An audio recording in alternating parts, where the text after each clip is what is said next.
Bye 2, तो उस case में आप क्या करोगे, आपको पूरी इक्वेशन को 2 से मल्टीप्लाई करके सॉल्व करना होगा. This will be the final balanced equation where you have multiplied this by 2 so as to remove the fractional coefficient. Children, whenever you get only one part for balancing, only one equation, तो आपको proper tables बना के show करना पड़ेगा for your school and board exams. But when you are given 5 or 6 parts and each part is for 1 mark, then you will write down only the final equation. ठीक है, आपको parts अगर given है, बहुत सारे parts हैं, तो आपको सिर्फ फाइनल इक्वेशन देनी होगी अगर हर पार्ट 1 मार्क का है. But if it is for 2 or 3 marks, then you will have to show it step by step. Okay, now let us see what all information do we get from a balanced chemical equation.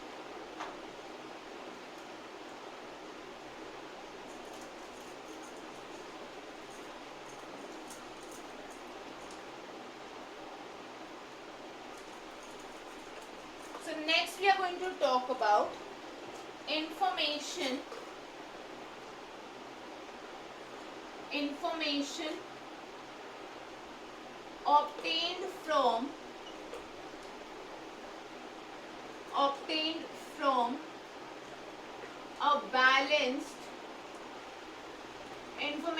obtained from a balanced chemical equation. किसी भी balanced chemical equation से हमें क्या क्या information मिलेगी. Children, the first information that we get is regarding the physical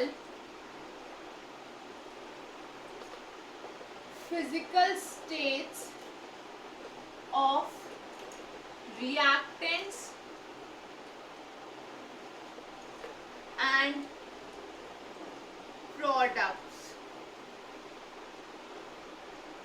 reactants और products के physical state. अब ये हमें कैसे पता चलते हैं, let us have a look. We obtain this equation in the previous case, Fe plus 4H2O giving us Fe3O4 plus, ठीक है, 3Fe plus 4H2O giving Fe3O4 plus 4H2. Children, ये इक्वेशन बैलेंस्ड तो है, but this is not a complete equation. ये equation अभी भी incomplete है.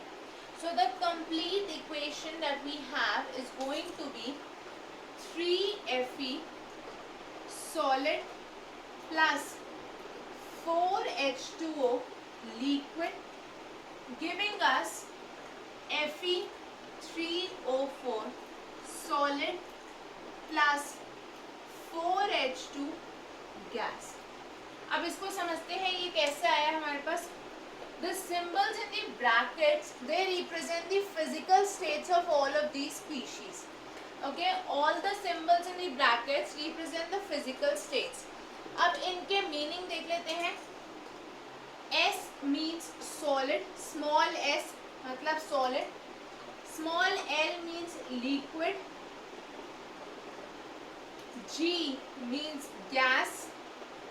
अगर हमारे पास होता है AQ with a dot, okay, और simply AQ, this represents aqueous.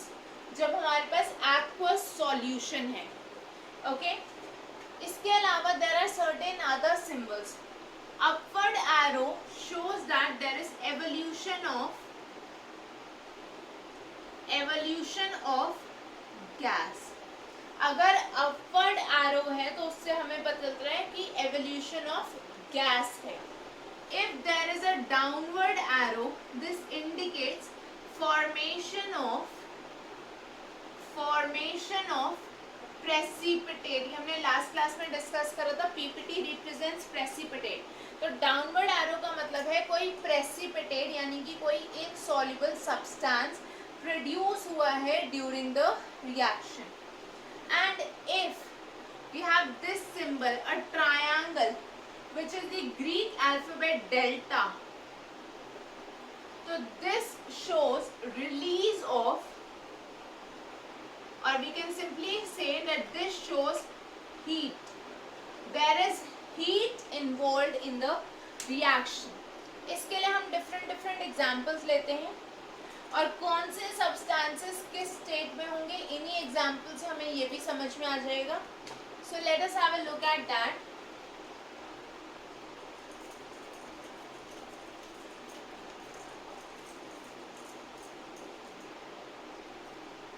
There are certain substances जिनका आपको general idea है कि वो किस state में होते हैं. For example, carbon, metals, okay, except mercury, that is Hg, iodine I2, ठीक है, ये सब आपको पता है, they are all solids, okay. Water, mercury और आपको पता है bromine, Br2. Bromine is the only liquid non metal. तो ये सब किस में होते हैं, लिक्विड्स. उसके बाद CO2, O2, Cl2, H2, ठीक है, etcetera. They are all in the gaseous form. तो ये सब क्या है, गैसेस.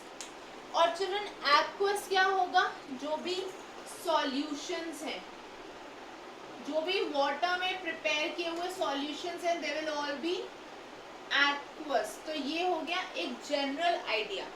अब इसी के बेसिस पे हम कुछ स्टेट्स देख लेते हैं या कुछ रिएक्शंस देखते हैं. Carbon reacting with oxygen to produce CO2. Carbon होता है सॉलिड, ठीक है, ऑक्सीजन के साथ रिएक्ट कर रहा है. ऑक्सीजन क्या होता है, गैस. यहाँ पे बनता है CO2 गैस, ठीक है. उसके बाद अगर मैं बोलूँ zinc, zinc is again a solid. ये रिएक्ट करेगा हाइड्रोक्लोरिक एसिड के साथ. अब हाइड्रोक्लोरिक एसिड क्या है, एक्वस सॉल्यूशन है वाटर में. तो यहाँ से हमें मिलेगा ZnCl2. अब ये जो ZnCl2 है ये भी वाटर सॉल्युबल है, इसलिए यहाँ पे हमें मिल जाता है एक solution, aqueous solution, plus H2 gas. अब children, since this hydrogen gas has evolved during the reaction, we will also be putting this upward arrow to signify that there is an evolution of a gas. ठीक है, gas evolve हो रही है तो इसलिए हमने एक अपवर्ड एरो से उसको शो किया. Let us see another example. Barium chloride का एक्वस सॉल्यूशन है हमारे पास, ठीक है. This reacts with an aqueous solution of sodium sulphate. यहाँ पे हमें मिला NaCl. बैलेंस्ड इक्वेशन में दिस विल बी 2, ठीक है. सोडियम क्लोराइड मिला. आपको पता है सोडियम क्लोराइड वाटर सॉल्युबल है, इसलिए ये भी एक्वस सॉल्यूशन बनाएगा, ठीक है.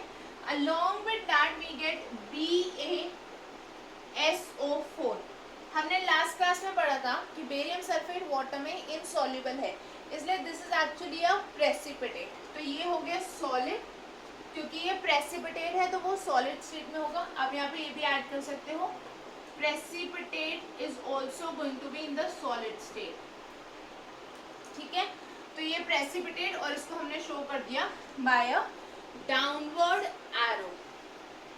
Now let us take another case. Suppose करो मैं आपको रिएक्शन दे रही हूँ,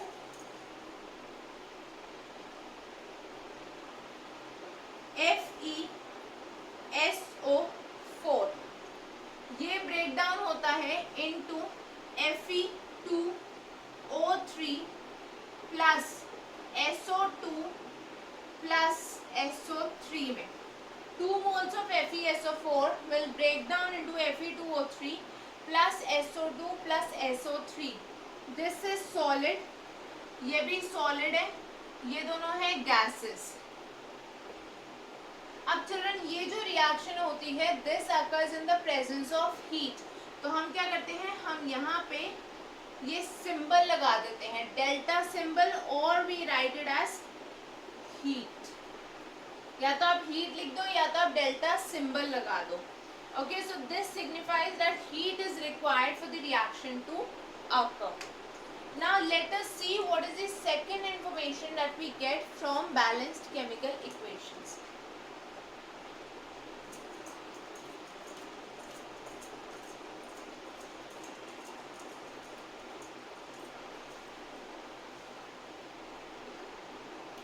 From any balanced chemical equation, children, the second thing that we get to know is the molar ratio. Molar ratio of all species involved. इसका क्या मतलब है? जो भी रिएक्टेंट्स और प्रोडक्ट्स हैं रिएक्शन में, उन सबका हमें मोलर रेशियो मिलता है। दैट मीन्स उनके जो नंबर ऑफ मोल्स हैं उनका हमें रेशियो मिलता है। For example, if I give you a reaction Zn plus 2HCl giving us ZnCl2 plus H2. इनके आगे जो नंबर्स लिखे हैं they represent their moles, so the ratio is 1:2:1:1। ये है मोलर रेशियो। इसमें से अगर आपसे सिर्फ रिएक्टेंट्स का पूछा जाता है दैट वुड हैव बीन 1:2। अगर प्रोडक्ट्स का पूछा जाएगा that is 1:1 and so on. Children, thirdly जो हमें पता चलता है टेम्परेचर एंड प्रेशर कंडीशंस, और I can say temperature and pressure required, and we also get to know the other conditions required. किसी भी रिएक्शन में कितना टेम्परेचर और प्रेशर है वो भी एरो के ऊपर मेंशन किया जाता है, और अगर कोई और कंडीशन रिक्वायर्ड है तो that is also mentioned above the arrow.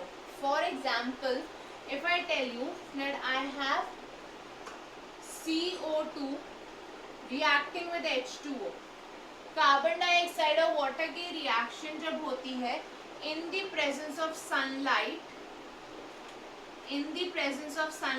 And chlorophyll, sunlight और क्लोरोफिल की प्रेजेंस में जब कार्बन डाइऑक्साइड और वाटर रिएक्ट करते हैं they produce glucose which is the food for green plants and they release oxygen.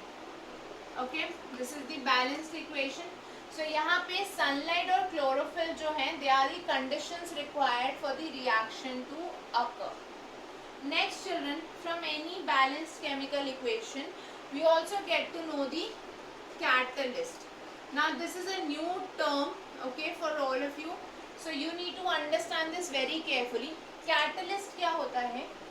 अगर कोई भी रिएक्शन कोई ऐसा सब्सटेंस इन्वॉल्व कर रही है that would increase or decrease the rate of the reaction, मतलब वो रिएक्शन की जो स्पीड है उसको ऑल्टर करेगा बट वो खुद रिएक्शन में पार्टिसिपेट नहीं करेगा, then that is a catalyst. मतलब उसका जितना आपने इनिशियल अमाउंट लिया था कैटलिस्ट का, at the end of the reaction you get back the same amount, okay, but वो रिएक्शन को फास्ट या स्लो कर दे।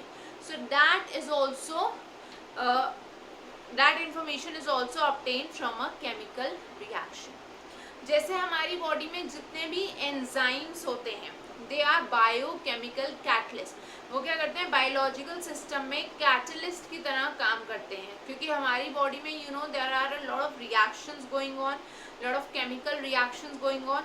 सो these chemical reactions sometime require some substances जो इनके स्पीड को इंक्रीज या डिक्रीज करें। So those are enzymes or biochemical catalyst. Okay, so catalyst की definition you can write down. These a catalyst is a substance that alters मतलब changes the speed of reaction without being consumed in a reaction. अगर कभी भी कोई भी substance reaction की speed को increase या डिक्रीज कर रहा है, मतलब चेंज कर रहा है, तो उसको हम बोलेंगे catalyst if it does not participate और if it does not get consumed in a reaction. Children, alter हमने इसलिए बोला क्योंकि कभी हमें रेट को इंक्रीज करने की या स्पीड को इंक्रीज करने की जरूरत पड़ेगी, तो sometimes we will also require to decrease the speed of a reaction. अगर हमारी बॉडी में जैसे कोई भी अनवांटेड बायोलॉजिकल रिएक्शन हो रही है, तो इट इज़ इम्पॉर्टेंट कि हम उसकी स्पीड को डिक्रीज करें. ठीक है, that is why we have to use suitable catalyst in that case. So children, these were the various details that we get from a balanced chemical equation. Next class में we are going to start with the types of chemical reactions. Okay, next class में हम बात करेंगे types of chemical reactions की. Till then you can post your doubts in the comment section or you can mail them on the email ID Swatika tutorials